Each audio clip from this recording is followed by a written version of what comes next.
Smart Business.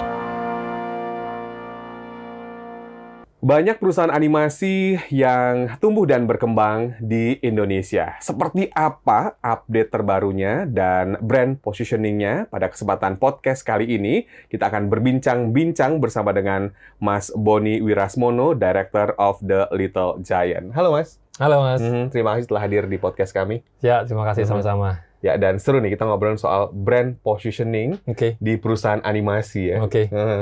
Nah, kalau membahas soal brand positioning, itu penting nggak sih Mas? Dan seperti apa mungkin gambarannya? Mungkin kalau produk kan jelas nih ya, kelihatan bentuknya. Silakan.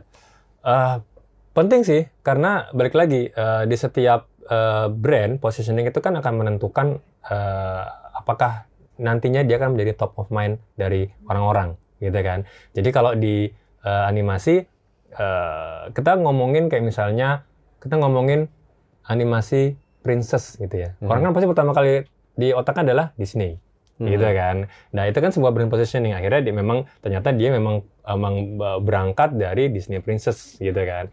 Jadi itu yang akan orang mudah untuk mengenal, mudah untuk merelate, mudah untuk mengambil benang merah dari ketika dia nonton sebuah konten. Dia lihat, ini studio A banget nih, atau nih jalan ceritanya begini, ini kayaknya studio yang B banget nih, gitu kan. Jadi orang lebih mudah mengenali gitu. Kalau The Little Giant sendiri dengan karya-karyanya lebih ke anak-anak atau bagaimana? Kalau kita memang semenjak kita menggeluti dunia IP ya, animasi, kita memang banyak bermain di anak-anak, main di edukasi, dan edukasinya itu benang merahnya adalah edukasi anak-anak gitu ya. Ada konten-konten kita yang mengedukasi secara Islami ada, baik secara general juga ada gitu. Karena waktu itu kita pernah bikin konten edukasi adab lalu lintas. Kita pernah kita bikin tuh judulnya Trungtung. Nah itu artinya kedepannya memang Little Giant memang selalu pengen ada di ranah edukasi, terutama untuk anak-anak gitu. Ada mungkin kiat-kiat khusus, mungkin Mas Boni dengan tim gitu ya, untuk create something new gitu ya, dengan karya-karyanya seperti apa? Kita selalu berangkat dari sebuah masalah gitu. Jadi kita harus bukan cari-cari masalah ya. Kita harus mencari apa sih keresahan yang terjadi di masyarakat gitu kan. Dan kita baca juga seberapa parah itu impact-nya kepada generasi gitu. Nah, ketika kita sudah mendapat sebuah masalah, itu yang akan kita naikkan sebagai premis dari IP yang akan kita develop gitu. Dan kita akan selalu men-challenge itu masalahnya, apakah validkah ini masalahnya, apakah ini jangan-jangan yang dirasakan kayak cuma saya doang, orang lain nggak merasakan gitu kan. Contohnya kayak misalnya, kenapa kita waktu itu bikin konten edukasi lalu lintas, karena kita tahu sendiri di Jakarta kan, dengan hiruk pikuk di jalanan, semeraut, segala macam, macet, nggak ada adab. Saya yakin bukan hanya saya doang yang merasakan kekesalan itu kan. Saya yakin semua orang di Jakarta punya masalah yang sama. Artinya yuk kita bareng-bareng nih. Jadi itulah kenapa kita harus berangkat dari sebuah masalah agar solusinya, kenapa kita harus berangkat dari semua masalah bersama agar solusinya bisa diselesaikan secara bersama juga. Gitu. Nah, kalau membahas soal mungkin pendanaan atau investor ya, kita agak kesana sedikit gitu ya. Nah, sebetulnya ada nggak sih antara idealisme dengan investor maunya seperti ini nih gaya animasinya, atau seperti apa nih Mas biasanya kalau di lapangan yang terjadi? Ya, itu konflik yang bisa dibilang pasti ada ya di setiap sebuah pernikahan antara investor dengan seniman bisa dikatakan seperti itu ya. Iya. Dimana seniman punya harga diri, punya pride gitu kan. Ya dimana satu sisi investor dia secara bisnis dia pengen juga ada perhitungan kalkulasi sendiri yang sudah mereka bikin. Gimana caranya biar investment yang saya lakukan, yang saya tuangkan ini bisa berdampak keuntungan di kemudian hari gitu kan. Itu dinamika yang tidak bisa dihindarkan, dan itu pernah terjadi juga di kami. Kita maunya A, investor maunya B, akhirnya ya mau nggak mau kita harus musyawarah cari jalan tengah. Cari jalan tengah berdasarkan apa? Berdasarkan data, balik lagi gitu kan. Kita selalu berargumen bahwa pendekatan seperti ini baik, bisa dilakukan, juga bisa mendapatkan revenue di kemudian hari dan seterusnya gitu sih. Nah, Kalau membahas soal karya-karya atau bisa dikatakan animasi dari The Little Giants ya, Iya. itu banyak juga konten-konten atau animasi yang bergerak di bidang pendidikan, Smart Listeners. Ini menarik. Mungkin Anda sering nonton atau putra-putri Anda. Nah, ini apakah brand positioning-nya seperti itu, Mas? Salah satunya ya, betul. Seperti saya ungkit tadi bahwa kita memang mau berada di ranah edukasi, dan edukasi untuk anak-anak, dan ada yang edukasi untuk anak-anak Muslim gitu. Karena memang apa ya, itu sudah menjadi habit atau addiction kita ketika kita memberikan sesuatu yang bermanfaat buat orang dan ternyata tuh memang berguna buat orang tuh, kayak kita mempunyai apa ya, rasa puas aja gitu loh. Kebahagiaan tersendiri ya. Jadi nggak sekadar menghibur doang, cuman orang juga ada yang jadi petik pelajarannya. Gitu. Menjaganya gimana?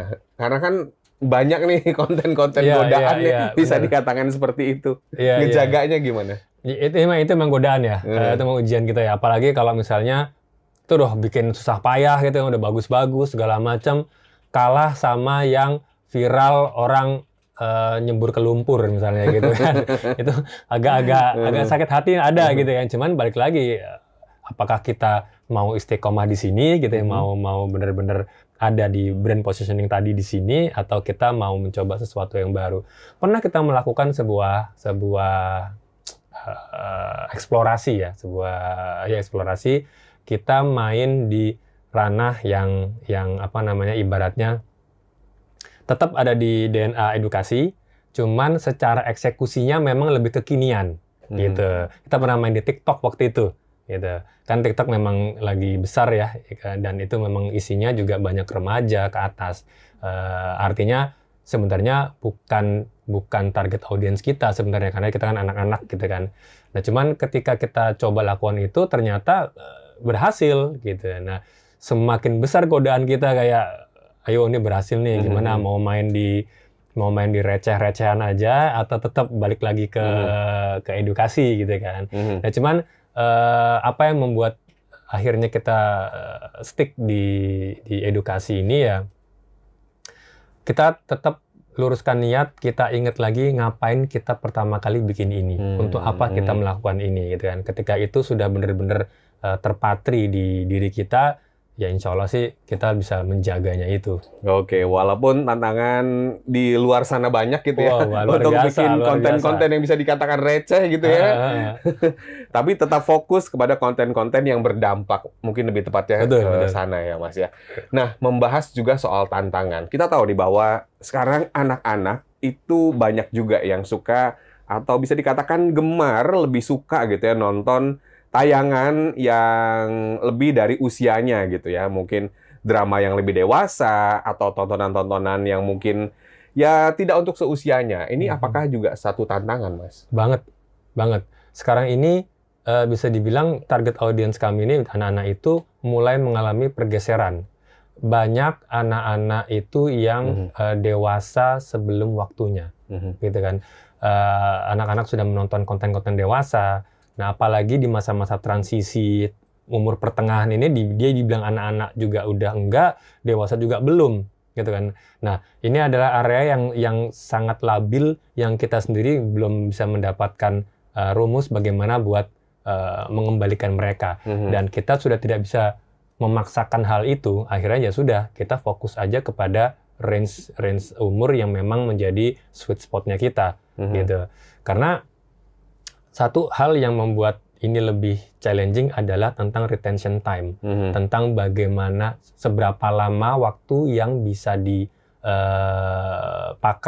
anak-anak untuk bisa mengkonsumsi sebuah konten, gitu. Dengan hadirnya beberapa aplikasi, beberapa platform yang memang sifatnya itu rapid ya, gitu kan, itu dalam tanda kutip memperburuk keadaan, gitu ya. Orang tuh kan dengan mudahnya ketika lihat sebuah konten di HP-nya gitu kan, dalam 2-3 detik pertama nggak menarik, dia langsung swipe. Betul, langsung ganti scroll kan. Nah, di animasi apa yang bisa kita lakukan dalam 2-3 detik? Nggak ada apa-apa gitu kan. Artinya itu sesuatu, apalagi sekarang orang sifatnya udah kontennya yang penting up to date, viral, kekinian. orang dengan mudahnya bikin konten ada sebuah fenomena, misalnya apalah banjir misalnya kita ngomong ya. Detik itu juga orang bisa bikin konten tentang banjir, bla bla bla bla. Lah kalau animasi, prosesnya aja dalam hitungan bulanan gitu lah. Bisa jadi itu rilis, udah basi beritanya. Nah itulah akhirnya kita udah nggak bisa mengandalkan pola-pola yang konvensional, yang memang hanya fokus kepada viralitas aja, tapi kita lebih kepada kontennya itu sendiri kita kuatkan secara penanaman dari mindsetnya. Gitu. Jadi kita kuatin karena sebuah cerita yang long lasting adalah cerita yang memang secara pondasi premisnya kuat, gitu. Bisa diterima di masyarakat, sangat relate dengan kehidupan dia. Kalau misalnya itu bisa nyangkut di hati masyarakat, nggak peduli viral atau nggak, orang akan tetap menonton dan remarkable, gitu. Boleh tahu nggak Mas, untuk survive di bisnis ini itu dari mana ya untuk mendapatkan income-nya ya? Oke. Ya, ini memang tricky ya. Maksudnya industri animasi memang masih cukup muda ya di Indonesia ini. Jadi, tapi kita bisa mengkategorikan revenue stream dari animasi itu melalui yang pertama bisa dari sponsorship gitu ya, dari brand, kerjasama dengan brand, lalu dari licensing yang ibaratnya kita menjual license kita ke brand, ke produk lain. Dan terakhir adalah yang sering dilakukan sama teman-teman lain adalah merchandising atau produk turunan gitu ya. Entah mau kaos, tumbler, bisa dalam bentuk event, dalam bentuk theme park, macam-macam lah. Ini buku gitu. Itu sih biasanya. Karena kalau kita mengandalkan hanya dari ibaratnya AdSense saja, memang ada dari AdSense. Cuman kalau dikonversi dengan HPP ya, biaya produksi itu nggak cukup, jauh dari kata cukup gitu. Iya. Nah, mungkin harapan gitu ya kepada semua yang menyaksikan kita di podcast kali ini, mungkin disampaikan juga apa harapan Mas Boni sebagai seorang mungkin yang bergerak di bidang IP animasi dan sebagai seniman juga gitu ya. Oke, silakan. Ya, saya berharap ya, terkhusus untuk studio-studio animasi yang sekarang lagi develop IP ini saatnya kita berkolaborasi gitu kan.